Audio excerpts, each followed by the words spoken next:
Okay guys, welcome back. ફરી વખત આપણે મળી રહ્યા છીએ આજે આપણે જોવાના છીએ કે ચાલુ વર્તમાન કાળમાં પ્રશ્નોના જવાબ કઈ રીતે લખી શકાય. એટલે કે ચાલુ વર્તમાન કાળમાં આપણને જો કોઈ પ્રશ્ન પૂછાયેલો છે તો એ પ્રશ્નનો જવાબ આપણે ચાલુ વર્તમાન કાળમાં જ દેવો પડે, અને એ ચાલુ વર્તમાન કાળમાં પ્રશ્નનો જવાબ દેવા માટે આપણે શું શું યાદ રાખવાનું છે, કઈ કઈ માહિતી આપણને હેલ્પફુલ થવાની છે, એની વિશે આજના આ વિડિયો લેક્ચરમાં આપણે જોવાના છીએ. તો આપણે ટાઇટલ આપી દઈએ કે ચાલુ વર્તમાન કાળમાં પ્રશ્નોના જવાબ કઈ રીતે લખી શકાય.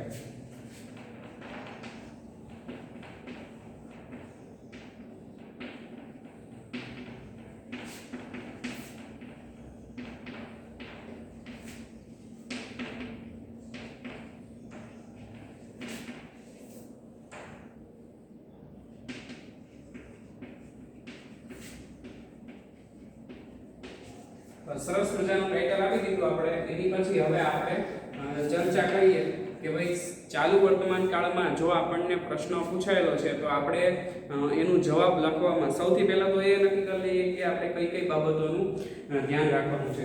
એક તો સૌથી પહેલા મિત્રો ધ્યાન રાખવાનું છે એ શું છે? કર્તા એટલે કે સબ્જેક્ટ. કે ઘણી વખત એવું થતું હોય છે મિત્રો કે આપણને સબ્જેક્ટ એટલે કે કર્તા છે એ પ્રશ્નમાં જ આપ્યો હોય છે, પરંતુ જ્યારે જવાબ લખીએ છીએ ત્યારે અમુક વિદ્યાર્થીઓ એ સબ્જેક્ટ છે એ લખતા નથી. એની જગ્યાએ સીધું એનું પ્રોનાઉન લખી નાખે છે અથવા તો કંઈક નવું લખી નાખે છે. તો સૌથી પહેલી વસ્તુ જે આપણે યાદ રાખવાની છે શું છે? તો કે સૌથી પહેલા વાક્યમાં જે આપણને પ્રશ્નમાં જે કર્તા આપેલો છે એ કર્તા જ આપણે વાક્યની શરૂઆતમાં લખીએ છીએ. ત્યાર પછી કાળ મુજબ આપણે જે ટુ બી નું રૂપ ઉપયોગમાં લેવાનું છે એ ટુ બી નું રૂપ છે એ શેના આધારે મૂકીએ છીએ? તો કે કર્તાના આધારે જ ટુ બી નું રૂપ મૂકીએ છીએ.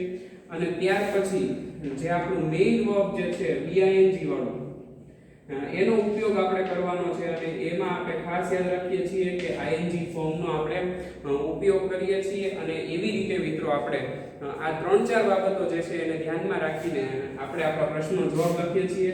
અને ચોથી અને અગત્યની બાબત છે ઓબ્જેક્ટ એટલે કે કર્મ. કે વાક્યમાં જે આપણને કર્મ આપેલું છે અથવા તો આપણી પાસે જે જવાબમાં માંગ્યું છે એ કર્મ છે કે શું એ આપણે નક્કી કરવાનું હોય છે. તો મિત્રો આપણે શરૂ કરીએ પ્રશ્નના ઉત્તર કઈ રીતે લખવા. તો હું અહીંયા પહેલો પ્રશ્ન લખું છું. આપણને જે વિકાસ ગ્રામરમાં આપેલો છે એ જ આપણે જોઈએ છીએ. Who is winning the game? બરાબર, એવો પ્રશ્ન આપણને વિનિંગ ધ મેચ છે.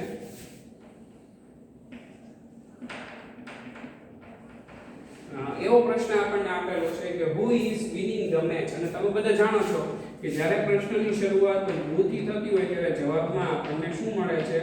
કર્તા મળે છે. તો તમે પાછા હવે એમ નહીં કહેતા કે સાહેબ તમે તો હમણાં એમ કીધું કે આપણે સૌથી પહેલા પ્રશ્નમાં જે કર્તા આપેલો હોય એ જ ગોતીને લખવાનો છે, પરંતુ જ્યારે પ્રશ્નની શરૂઆત who થી થતી હોય એનો મતલબ શું છે કે આપણે જવાબ જ શું ગોતવાનું છે? તો કે કર્તા ગોતવાનું છે. બરાબર, તો આપણે જવાબ લખીએ who is winning the match. બરાબર, એમાં who ની જગ્યાએ આપણે શું લખીશું? કોઈ વ્યક્તિનું નામ આપણે લખીએ છીએ Rohan is winning the match. કે મેચ કોણ જીતી રહ્યું છે? તો કે રોહન જીતી રહ્યો છે. અને મિત્રો જો રોહન છે એ શું છે? તો કે ત્રીજો પુરુષ એકવચન છે. ત્રીજો પુરુષ એકવચન હોય તો એની સાથે આપણે શેનો ઉપયોગ કરીએ છીએ? is નો ઉપયોગ કરીએ છીએ.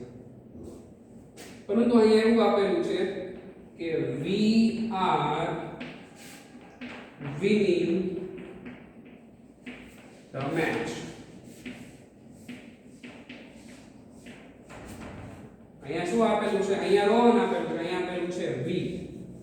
બરાબર, કે મેચ કોણ જીતી રહ્યું છે? અમે મેચ જીતી રહ્યા છે.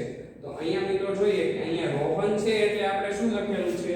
is લખેલું છે જવાબમાં. પરંતુ જ્યારે we આપેલું હોય, you આપેલું હોય, they આપેલું હોય એટલે કે બહુવચનનું રૂપ આપણને આપેલું હોય ત્યારે મિત્રો એની સાથે શેનો ઉપયોગ થાય છે? are નો ઉપયોગ થાય છે. તો આખા પ્રશ્નમાં આપણે શું સમજવાનું હતું? આ જ સમજવાનું હતું કે જો ત્રીજો પુરુષ એકવચન આપેલું છે તો ટુ બી નું રૂપ આપણે શું લખીએ છીએ? ઇઝ લખીએ છીએ, અને જો બહુવચનનું રૂપ આપેલું છે, અહીંયા વી આપેલું છે એટલે અહીંયા ટુ બી નું રૂપ આપણે શું લખ્યું છે? આર લખ્યું છે. અહીંયા પ્રશ્નમાં ભલે આપણને ઇઝ આપેલું હોય, બરાબર, પરંતુ એ આપણા જવાબ ઉપર ડિપેન્ડ કરે છે કે જો તમે બહુવચન કર્તાનો ઉપયોગ કરો છો તો એની સાથે તમારે આર નો ઉપયોગ કરવો પડશે, અને એકવચન કર્તા હશે તો એની સાથે એમ અથવા ઇઝ નો ઉપયોગ થાય છે. તો આ હતો એક પ્રશ્ન. હવે બીજો પ્રશ્ન આપણે જોઈએ. બીજો પ્રશ્ન છે what is Bhushan reading? કે ભૂષણ શું વાંચી રહ્યો છે? તો હવે અહીંયા મિત્રો જો કે what થી શરૂઆત થઈ છે એટલે જવાબમાં આપણે એની કંઈક માહિતી મેળવવાની છે કે ભાઈ ભૂષણ વાંચી રહ્યો છે, પણ ભૂષણ શું વાંચી રહ્યો છે? તો આપણને હવે જો કે અહીંયા સ્પેસિફિક કર્તા આપી દીધું છે, બરાબર, કે વાક્યમાં આપણને કર્તા મળી ગયો છે કે કર્તા કોણ છે? ભૂષણ છે. હવે એની કમ્પેરમાં આ વાક્ય જોઈએ તો આ વાક્યમાં આપણને કર્તા આપેલો નો હતો. શા માટે નહોતો આપ્યો? કારણ કે આપણે જવાબમાં શું ગોતવાનું હતું? કર્તા ગોતવાનું હતું. અહીંયા આપણને કર્તા આપેલો છે. કર્તા શું છે? તો કે ભૂષણ છે. હવે ભૂષણ જે કર્તા છે એને આપણે ક્યાં લઈ જવાનું છે? શરૂઆતમાં, કારણ કે કર્તા હંમેશા ક્યાં હોય? શરૂઆતમાં. અને તમે આપણે જે અગાઉના વિડિયો લેક્ચરમાં વાક્ય રચનાઓ જોઈ હતી, તો ઈ વાક્ય રચના પ્રમાણે આપણા જવાબ છે એને તમે કમ્પેર કરતા જાઓ તો તમને અફર્મેટિવની વાક્ય રચના જોવા મળશે. અફર્મેટિવ એટલે હકાર. તો સૌથી પહેલા કર્તા પ્લસ ટુ બી પ્લસ વર્બનું આઈએનજી વાળું ફોર્મ પ્લસ ઓબ્જેક્ટ, અને વધારાનો શબ્દ અહીંયા નથી આપેલો એટલે નથી લખ્યો. તો એવી જ રીતે કર્તા, ટુ બી નું રૂપ, વર્બનું આઈએનજી વાળું ફોર્મ અને કર્મ ઓબ્જેક્ટ. તો હવે એવી રીતે what is Bhushan reading એમાં આપણને કર્તા તો ઓલરેડી અહીંયા આપી દીધું છે. તો વાક્યમાં કર્તા છે એટલે આપણે ક્યાં લઈ જઈએ છીએ? વાક્યની શરૂઆતમાં. હવે વાક્યની શરૂઆતમાં ભૂષણ છે એટલે લીધું, તો ભૂષણ છે એ ત્રીજો પુરુષ એકવચન છે, તો એમ ઇઝ અને આર માંથી શેનો ઉપયોગ કરવાનો? આપણે ઇઝ નો ઉપયોગ કરવાનો. તો ભૂષણ ઇઝ. હવે ભૂષણ શું કામ કરી રહ્યો છે?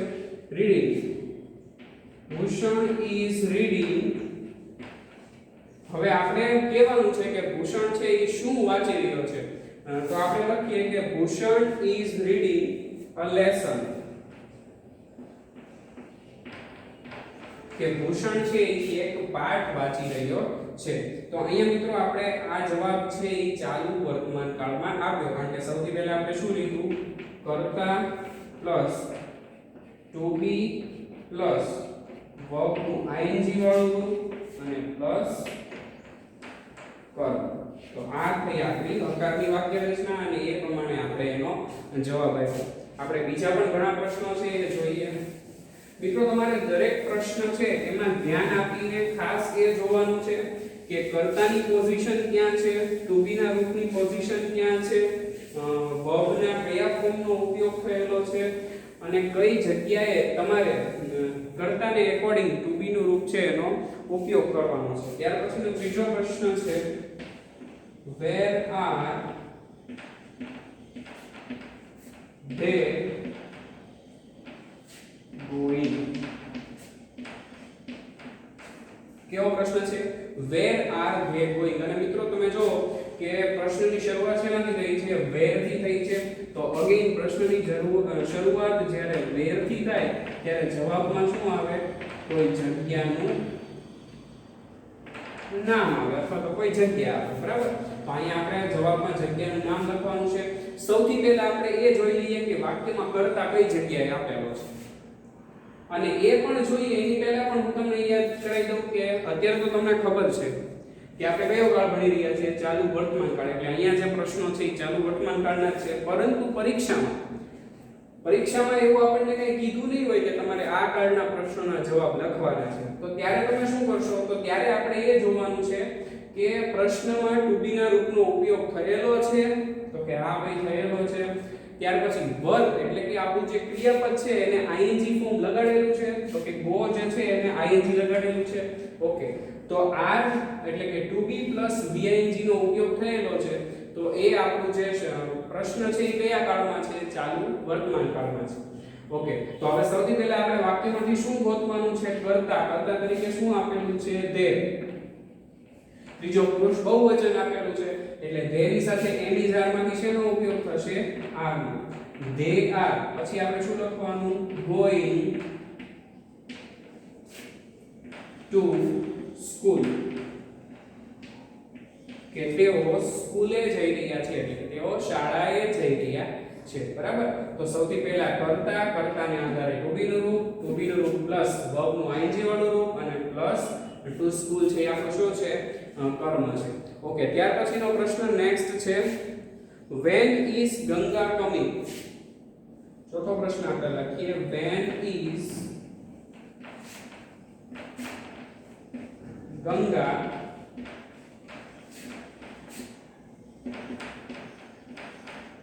કમિંગ, કે ગંગા ક્યારે આવવાની છે. બરાબર? તો જ્યારે પ્રશ્નની શરૂઆત તો when થી થઈ હોય ત્યારે આપણે એક ખાસ જોવાનું છે કે જ્યારે પ્રશ્નની શરૂઆત તો when થી થાય ત્યારે જવાબમાં આપણને શું મળે છે? કોઈ સમય મળે છે. તો અહીંયા આપણે જવાબમાં સમય લખવાનો છે, પરંતુ સૌથી પહેલા આપણે શું કરવાનું છે? કર્તા. તો કે કર્તા કોણ છે? ગંગા. ગંગા પછી આપણે to be નું રૂપ કયું આવશે? is આવશે, કારણ કે ત્રીજો પુરુષ એકવચન છે. ગંગા is coming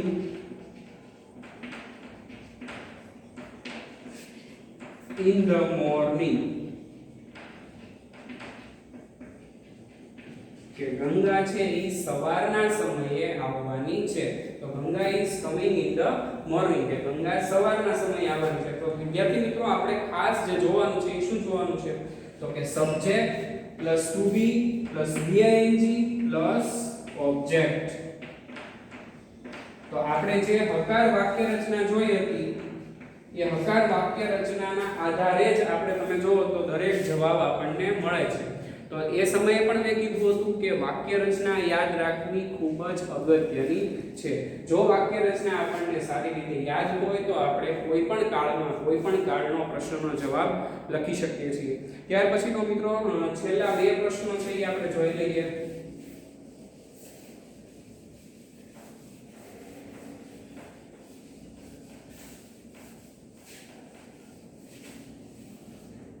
ત્યાર પછીનો પ્રશ્ન છે which animal are you bringing? which animal are you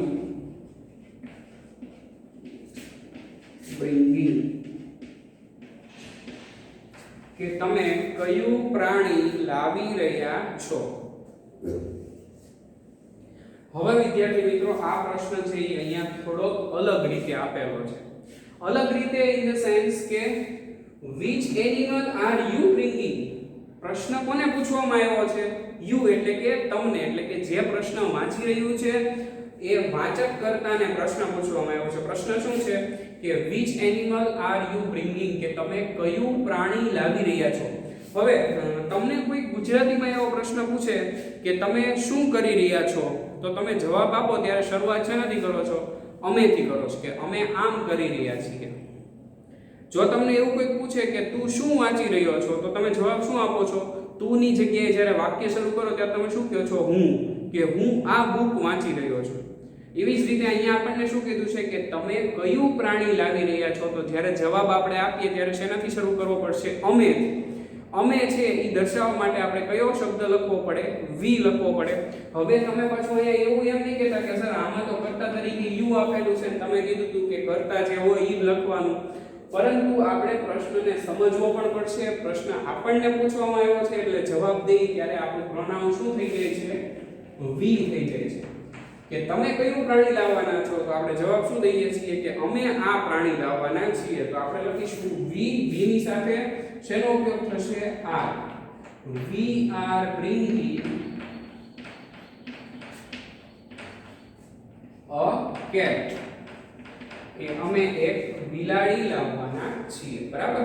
તો we are bringing a cat. A એટલે એક અને કેટ એટલે બિલાડી. કે અમે એક બિલાડી લાવવાના છીએ. તો આમાં જે ખાસ સમજવા જેવું હતું એ શું હતું કે વી કર્તા તરીકે આપણે જે લીધો એ ખાસ સમજવા જેવો હતો, કારણ કે આપણને અહીંયા શું કીધું હતું? યુ. યુ નો મતલબ શું થાય? તમે. આપણને જ્યારે કોઈ તમેથી પ્રશ્ન પૂછે ત્યારે આપણે જવાબ દઈએ ત્યારે આપણે શેનાથી શરૂ કરીએ છીએ? અમેથી શરૂ કરીએ છીએ. એટલે અહીંયા ઇંગ્લિશમાં પણ એવું છે કે યુ થી આપણને પ્રશ્ન પૂછ્યો છે તો આપણે જો બહુવચન એટલે કે આપણને બહુવચન માંગીએ છે તો આપણે વી લખીએ છીએ, નહીં તો આપણે આઈ નો ઉપયોગ પણ કરી શકીએ છીએ. ત્યાર પછીનો છેલ્લો પ્રશ્ન છે એ એવો છે કે હાઉ મેની શર્ટ્સ ઇઝ કેવલ keeping? How many shirts is Keval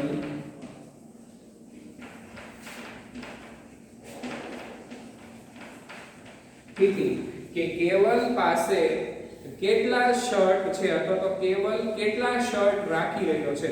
તો આપણે એવું લખી શકીએ કે સૌથી પહેલા તો આપણે શું લખવાનું છે? કેવલ જે આપણા વાક્યનો કર્તા છે તો આપણે લખીશું કેવલ, એની સાથે ટુ બી નું રૂપ કયું આવશે? is. કેવલ is keeping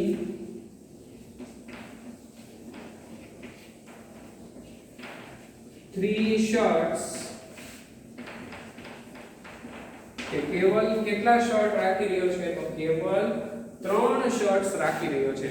હવે જ્યારે પ્રશ્નની શરૂઆત છે એ હાઉ મેની થી થતી હોય ત્યારે જવાબમાં આપણે શું લખવું પડે છે? સંખ્યા લખવી પડે છે. બરાબર?